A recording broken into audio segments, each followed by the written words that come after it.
Do you really know the woman who carries the weight of a legend? In 2026, the world still speaks of Bruce Lee as the untouchable icon. The man who moved like water, who spoke like a philosopher, who fought like no one else ever had. His image is everywhere, grainy fight scenes looping on social media, motivational quotes overlaid on gym selfies, action figures on collector shelves, AI-generated recreations of battles he never fought. But long after the cameras stopped rolling and the myths grew louder than the man himself, one person quietly stepped forward to protect what is real. His daughter, Shannon Lee, never asked for the role of guardian. She never sought the spotlight that once burned so brightly around her father and her brother. Yet in 2026, at 55 years old, she remains the last line of defense between truth and exploitation, between Bruce Lee the human being and Bruce Lee the Hollywood myth. This is not just the story of a famous daughter. This is the story of a woman who lost her father at 4, lost her brother at 28, and then spent decades deciding what parts of that legacy she would carry, what parts she would correct, and what parts she would refuse to let be twisted for profit. Shannon Lee is not chasing fame. She is protecting memory. She is preserving philosophy.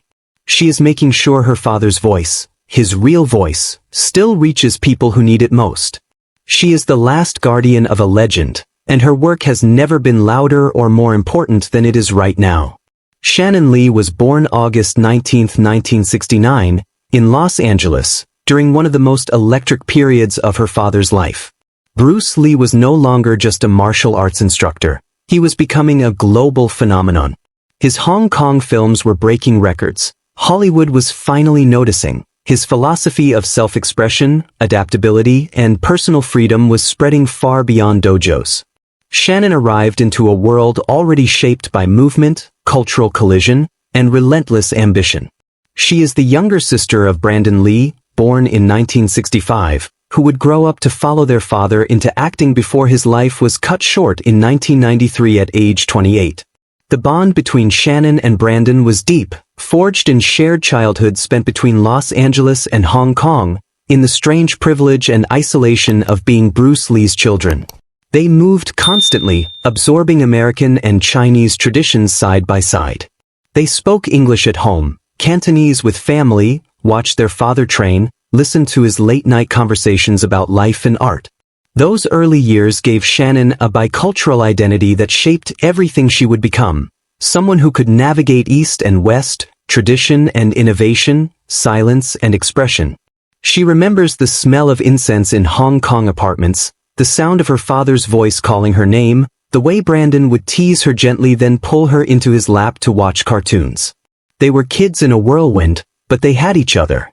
But everything changed on July 20, 1973. Bruce Lee died suddenly at 32 from a cerebral edema. Shannon was only 4 years old. She has almost no memories of him that are truly her own, just fragments, feelings, stories told by her mother Linda Lee Cadwell and the endless stream of people who wanted to claim a piece of him. The loss was seismic. The house went quiet in ways it never had before. The laughter stopped. The training sessions ended. Linda, only 28 herself, was left to raise 2 young children while the world mourned a man they had never truly known. She made a decision that shaped everything that came after. She brought Shannon back to Los Angeles for good in 1974 and committed to giving her daughter as normal a childhood as possible. Normal was never going to be easy. Bruce Lee's face was on magazine covers, his movies played on repeat, fans sent letters by the thousands. Strangers approached Linda in grocery stores, asking for autographs, for stories, for anything that felt like closeness to him. Shannon grew up inside that shadow, revered, mythologized, sometimes fetishized, yet her mother kept her grounded. Linda shielded her fiercely. There were no child star interviews. No forced cameos. No exploitation. Linda wanted her daughter to have space to become herself, not a miniature version of her father. She enrolled Shannon in regular schools, encouraged regular friendships, let her play and laugh and make mistakes like any other child. But the legacy was inescapable. Family stories filled the house. Old film reels played on quiet afternoons. People stared when they learned her last name. Teachers asked awkward questions. Classmates whispered, Shannon carried it all quietly, like a weight she was still learning how to balance. She didn't talk about her father much in public. She listened more than she spoke. She watched. She learned. She learned early that grief doesn't arrive all at once. Comes in waves, sometimes small, sometimes overwhelming. She learned that people project their own needs onto legends. They wanted Bruce Lee to be invincible, flawless, superhuman. They didn't want to hear about his doubts, his struggles, his humanity. Shannon saw the gap between the myth and the man, and even as a child she felt the urge to protect the real person behind the icon. She didn't have words for it then, but she felt it deeply. Her father deserved to be remembered as he was, not as the world wished him to be. Linda taught her resilience without ever saying the word. She taught her to stand tall, to speak when it mattered, to stay silent when it didn't. She taught her that family is the anchor when everything else spins. Shannon grew up watching her mother navigate fame's aftermath with grace, handling requests, protecting privacy, raising 2 children alone while the world kept asking for more. Linda never complained. She simply did what needed to be done. Shannon absorbed that lesson. Duty is not loud. It is steady. It is showing up every day even when no one sees. As she got older, Shannon began to feel the pull of her father's teachings. Not the movies. Not the headlines. The philosophy. The writings. The late-night talks she only knew through stories. She started reading his notes, his letters, his journals. She discovered a man who was endlessly curious, who questioned everything, who believed in self-discovery above all else. She realized Jeet Kune Do wasn't just fighting, it was a way of being. Adaptable. Honest. Free. That realization changed her. She didn't want to imitate her father. She wanted to understand him. She wanted to live what he taught. Her journey into martial arts was never about inheriting fame. It was about discovering her father's teachings for herself. She trained seriously, not as a performer but as a student. She studied Jeet Kune Do under Richard Bustillo, one of her father's original students. Training with Bustillo gave her a direct line to the source. Efficiency, adaptability, personal expression, no wasted motion. Later she worked with Ted Wong, another trusted disciple who had preserved JKD after Bruce's death. Ted taught her that Jeet Kune Do was not a fixed system but a living philosophy, honest movement, constant self-correction, truth over tradition. She didn't stop with JKD. She trained in Taekwondo with Dung Doalin, mastering explosive kicks, balance, and athletic conditioning. She studied Wushu with Eric Chin, embracing fluid, expressive movement rooted in Chinese tradition. She even worked with Benny, the Jet, Urquidez in kickboxing, learning full-contact timing, endurance, and real-world application. Her approach was never about copying her father. It was about earning the principles he lived by, then making them her own. She earned her black belt in Jeet Kune Do through years of sweat, discipline, and quiet commitment. Every class was a conversation. Every technique was a question. She asked herself, what would he say? What would he do? She found answers not in imitation, but in application. She learned that Bruce Lee never wanted followers. He wanted people to find their own path. That freedom became her guide. She trained not to be Bruce Lee's daughter, but to be Shannon, someone who understood the philosophy because she lived it. Her mother watched this journey with pride and caution. Linda knew how easily the legacy could consume someone. She reminded Shannon to stay grounded, to keep her own dreams alive. Shannon listened. She never let the name define her. She let it inform her. She carried it not as a burden, but as a responsibility. She understood early that legacy isn't automatic. It must be protected, clarified, and sometimes defended. That understanding shaped everything that came next. In 2026, when people ask why Shannon Lee still fights so hard to keep her father's truth alive, the answer is simple: because no one else will. The world wants the myth. She wants the man. The myth sells tickets. The man changes lives.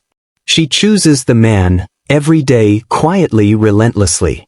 She is the bridge between who Bruce Lee really was and who the world needs him to be. She is the last guardian, and her story is only beginning. Her journey into martial arts was never about inheriting fame. It was about discovering her father's teachings for herself. She trained seriously, not as a performer but as a student. She studied Jeet Kune Do, Bruce Lee's revolutionary art, under Richard Bustillo, one of her father's original students. Training with Bustillo gave her a direct line to Bruce's philosophy: efficiency, adaptability, personal expression. Bustillo didn't treat her like a celebrity daughter, he treated her like any serious student. He made her drill the same basics over and over: footwork, timing, intercepting attacks, until they became instinct. He told her stories of training with Bruce in the backyard on College Street in Oakland, the late-night conversations, the relentless pursuit of truth over tradition. Those stories weren't hero worship, they were lessons. Shannon listened, absorbed, and worked. She learned that Jeet Kune Do wasn't about memorizing forms, it was about stripping away what was unnecessary, finding what worked for her body, her mind, her spirit. Later she worked with Ted Wong, another trusted disciple who had preserved JKD after Bruce's death. Ted was meticulous, almost reverent in his approach. He taught her that Jeet Kune Do was not a fixed style but a living process. Honest movement, no wasted effort, constant self-correction. Ted would watch her execute a simple straight lead and say, "Again. Slower. Feel it." He pushed her to question every technique, every habit. "What is the purpose?" he'd ask. "If it doesn't serve the moment, let it go." Shannon spent hours with Ted refining the centerline theory, learning how to flow from defense to offense without pause, how to use the opponent's force against them. She learned that Bruce's art was never about looking flashy, it was about being real. Ted's quiet intensity matched her own. He never praised her for being Bruce's daughter. He praised her when she earned it, when a technique finally felt effortless, when she adapted mid-spar without thinking. Those moments were small victories, but they meant everything.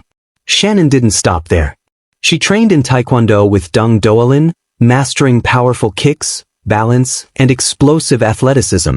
Doalin's classes were grueling, endless rounds of high kicks, jumping spins, board-breaking drills. Shannon's legs burned, her lungs screamed, but she kept going. She loved the precision of Taekwondo, the way every movement had to be exact. She developed a front kick so sharp it could snap a pad in half, a roundhouse that came from nowhere. She learned how to control her breathing during fatigue, how to stay calm when her body wanted to quit. Those lessons carried over into everything else: acting, producing, parenting, grieving. She studied wushu with Eric Chin, embracing fluid, expressive movement rooted in Chinese tradition. Wushu was different, graceful, theatrical, almost dance-like. Chen taught her forms that flowed like water, spins that looked effortless but demanded total body control.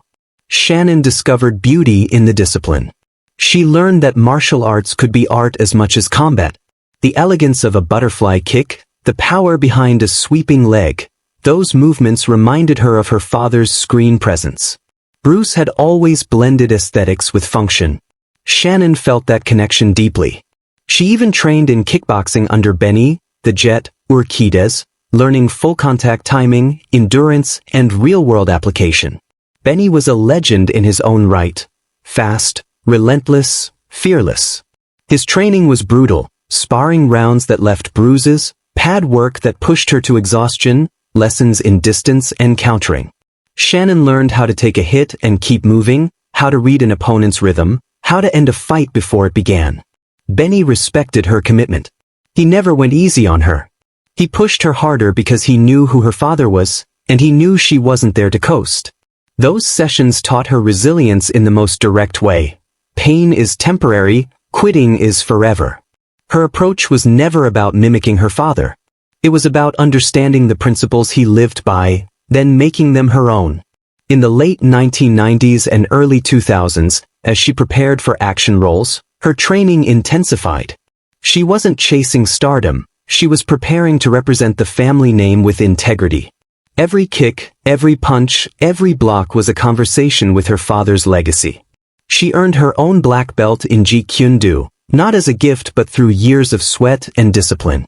The belt wasn't handed to her. She fought for it, literally and figuratively. When she tied it around her waist for the first time, It felt like closing one circle and opening another. She had earned her place, not because of who her father was, but because of who she had become. From 1987 to 1991, Shannon attended Tulane University in New Orleans. She chose Tulane deliberately, far from Hollywood, far from the martial arts world, far from expectations.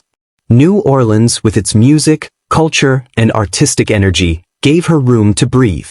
She earned a Bachelor of Fine Arts in vocal performance, diving deeply into music and theater.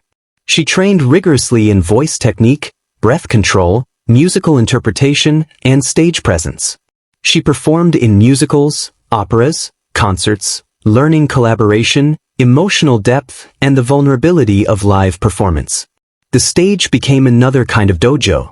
Every note had to be precise, every gesture intentional. She learned how to connect with an audience, how to feel their energy and give it back.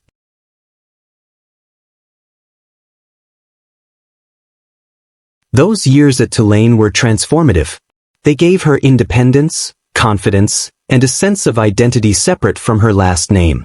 In 2020, she returned virtually to Tulane for a live chat with alumni, reflecting openly on how those years shaped her artistic curiosity and her resilience. She spoke about late-night rehearsals, about finding her voice in a city that celebrates sound, about learning to stand in the spotlight without letting it define her. Her acting career began quietly and personally. In 1993, she appeared in a small cameo in Dragon, the Bruce Lee story, the biographical film about her father. The role was brief, but it carried immense weight, released the same year her brother Brandon died.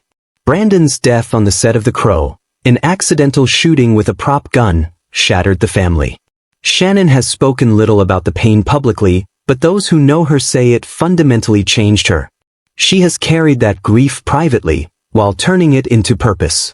Throughout the 1990s and early 2000s, she took supporting roles in action films, High Voltage, Enter the Eagles, Blade, using her martial arts background to bring authenticity. She also appeared in smaller projects like She, Me and Her, exploring character work beyond pure action. She never chased leading roles. Acting was exploration, not ambition. Her final on-screen appearance came in 2012 with the short film Tekken Reload. It was a gentle close to that chapter. But even as she stepped away from performing, her training never stopped. Martial arts became a lifelong practice, not a phase. She continued to refine her technique, to study, to grow. She trained because it kept her connected to her father. Not the myth, but the man who believed movement was expression, that discipline was freedom. Every session was a reminder, the path is personal. The journey never ends. In 2026, when people ask why Shannon still trains, still studies, still pushes her body and mind, the answer is simple, because it's who she is. She didn't choose Jeet Kune Do to honor her father's memory.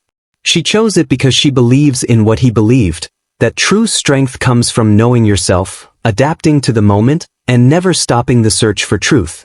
She trained not to become him, but to become the fullest version of herself. And in that process, she became the guardian he never knew she would need to be. By the mid-2000s, Shannon felt the pull to work behind the camera. Acting had been a way to explore, to test herself, to stand in her father's shadow and see what she was made of. But she began to realize the real power wasn't in performing someone else's vision, it was in shaping the story itself. She wanted to protect her father's legacy from distortion, to tell his story with care, to bring his unfinished ideas into the world the way he would have wanted. She didn't want to be the face anymore. She wanted to be the hand guiding the pen, the eye watching the edit, the voice saying, "This is true." In 2008, she executive produced the 50-episode Chinese television series The Legend of Bruce Lee, also known as Li Xiaolong Chuanqi. The project was enormous, spanning 5 decades of her father's life, from his childhood in Hong Kong to his breakthrough in Hollywood, from his struggles against racism and cultural barriers to his rise as a global icon. The series demanded everything: historical accuracy, cultural respect, emotional truth. Shannon was deeply involved at every stage, reviewing scripts, consulting on fight choreography, ensuring the portrayal of Bruce's philosophy felt authentic rather than cinematic shorthand. It was intensely personal. She had to relive her father's pain, his triumphs, his losses through the lens of actors and directors who had never known him. She had to balance reverence with honesty, showing Bruce as a man, not a statue. The series aired in China and around the world, reaching millions who had never seen the real Bruce Lee beyond clips and memes. For Shannon, it was never about ratings. It was about setting a record straight. She followed that success with 2 television movies in 2009 and 2012, each focused on different chapters of her father's life and legacy. These projects solidified her role as steward. She wasn't just approving merchandise or licensing deals, she was shaping narrative. She learned how to navigate international co-productions, how to protect her father's image from being watered down, how to say no when something felt wrong. Every decision was a quiet act of guardianship. Her biggest breakthrough came in 2016 when she announced she would executive produce Warrior, a martial arts crime drama based on an original concept Bruce Lee had developed in the 1970s. The idea had been rediscovered years earlier in his handwritten notes, a story set during the Tong Wars in 1870 San Francisco, blending brutal action, historical detail, and sharp social commentary on racism, immigration, and power. Bruce had pitched it to studios, but it never materialized in his lifetime. Shannon found the pages, read her father's words, and felt the weight of unfinished business. She fought for years to bring it to life, pitching networks, assembling writers, insisting on authenticity. She wanted the series to honor Bruce's vision without turning him into a character. She wanted it to stand on its own. Warrior premiered on Cinemax in 2019.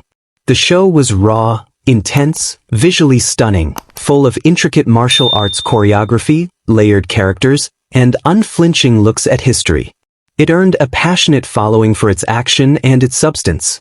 Critics praised its depth, fans loved the fights. When Cinemax ended, HBO Max, picked it up. Season 3 launched in 2023, and by 2026 the series was in active development for Season 4. Warrior is widely seen as the most authentic realization of Bruce Lee's creative vision after his death, not a biopic, but a living extension of his ideas. Shannon has said the journey felt like fulfilling a promise her father never got to keep. Every episode is a testament to her persistence, her taste, her refusal to let his ideas fade. In 2020, amid a global pandemic and a world searching for meaning, Shannon published Be Water, My Friend, The Teachings of Bruce Lee. The book is not a traditional biography. It is a blend of memoir, philosophy, and reflection, a deeply personal guide to her father's ideas. She shares private stories, excerpts from letters, snippets of conversations she heard growing up or learned from her mother.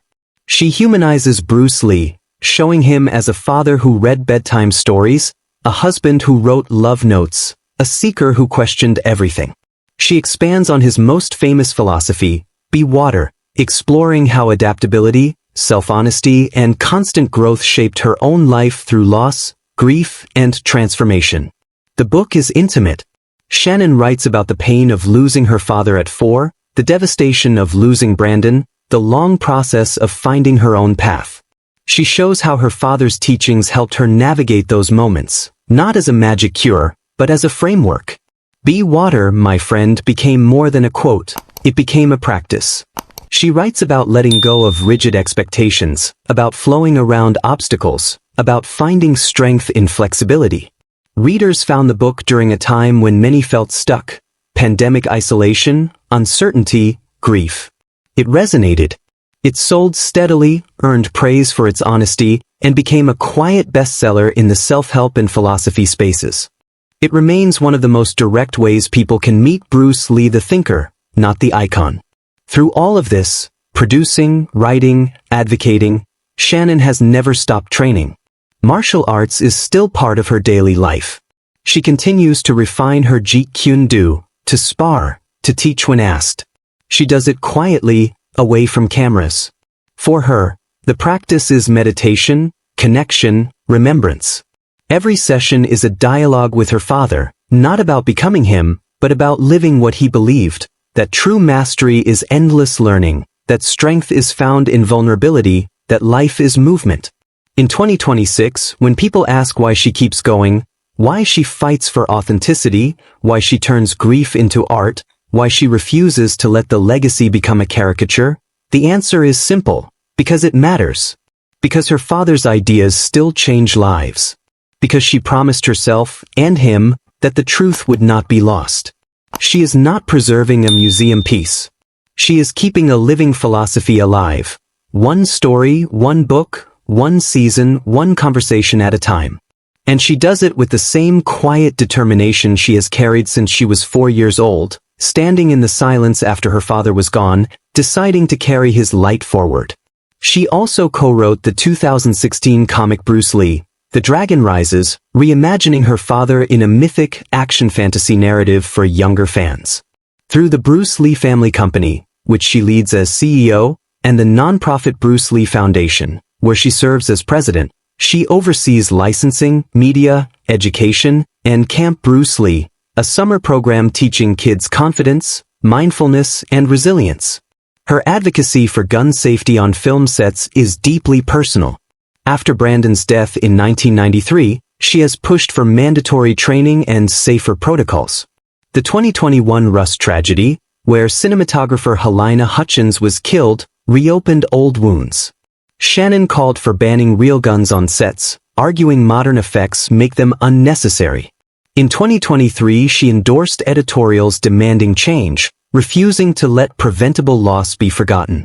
In 1994, she married Ian Kiesler, a life partner outside Hollywood's glare. They welcomed daughter Ren Lee Kiesler in 2003. Shannon has raised Ren with intention, emphasizing education, normalcy, and self-discovery over fame.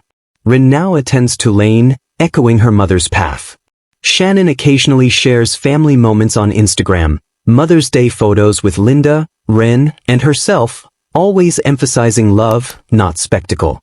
In 2026, Shannon Lee remains the quiet force protecting her father's truth. She is not chasing relevance. She is ensuring his philosophy of discipline, adaptability, self-expression, lives on authentically. She is mother, producer, author, advocate, guardian. She carries grief but also purpose. She lost her father at 4, her brother at 28, and still chose to build something meaningful from the pieces. What do you think about Shannon Lee's journey, carrying a legend while forging her own path? Leave your thoughts in the comments. If this story moved you, like, share, and subscribe. Thank you for watching. Until next time, be water, my friends. Goodbye.